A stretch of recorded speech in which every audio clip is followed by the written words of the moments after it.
Сәлем баршаңызға достар, сіздермен Мерей. Бүгін мен сіздерге үй жағдайында қарапайым сумен ғана жасалынатын ажурный блинчикінің рецептін ұсынамын. Ешқандай да қатып қалмайтын, жұп-жұмсақ, өте дәмді болып шығады. Міндетті түрде менің рецептіме жасап көріңіздер. Алдымен ыдысқа 2 жұмыртқаны саламыз, оның үстіне шекерді саламыз. Венчиктің көмегімен шекеріміз ерігенше жақсылап араластырып аламыз. Оның үстінен 3 қасық сұйық май құямыз және кішкене араластырып, бөлме температурасындағы су құямыз. Барлық керек ингредиенттерді видеоның астына описаниеге жазып қоямын. Араластырып болғаннан кейін електен өткізіп алған ұнымызды аз-аздан сала отыра, түйіршік қалдырмай араластырамыз. Ұнымызды 4 бөлікке бөліп салдым. Ең бастысы түйіршік қалмауы қажет.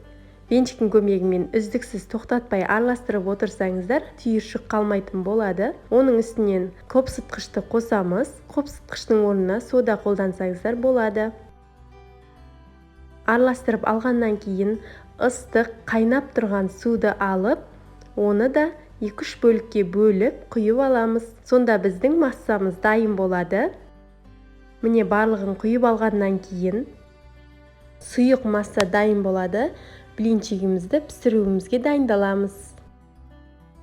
Блинчикті пісіру үшін отқа табаны қоямыз. Табаны бірінші кезекте аз ғана маймен майлап аламыз. Майлап алған табамыз қызып тұруы қажет. Қызып тұрған табаға осылай блинчиктерімізді құйып, екі бетін пісіріп аламыз. Міндетті түрде қызып тұруы қажет. Алғашқы блинчикті пісіретін кезде май құямыз, ары қарай қалғанына құюдың қажеті жоқ. Міне осылай құйып пісіріп аламыз.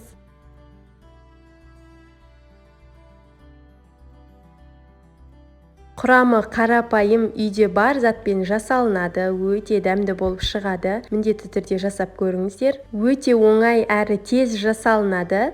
30 минут қана уақыттарыңызды алады. Барлық блиніміз пісіп шықты, өте дәмді болып шықты. Міндетті түрде осы рецептпен жасап көріңіздер. Ешқандай да қатып қалмайды, жұп-жұмсақ болып піседі. Міндетті түрде менің рецептіме жасап, менің каналыма жазылып, лайк, комментарий қалдырып, жанындағы қоңырауша белгісін басуды ұмытпаңыздар. Алда түрлі рецепттер болады. Арасына мен осылай творог пен вареньені араластырып, салып ұсындым. Өте дәмді болып шықты. Міндетті түрде жасап көріңіздер. Ең бастысы, сүтті іздеп жүрмейсіздер, судан ғана жасауға болады. Қарапайым рецепт десем де болады. Міндетті түрде жасап, комментарияда бөлісіңіздер. Ас болсын.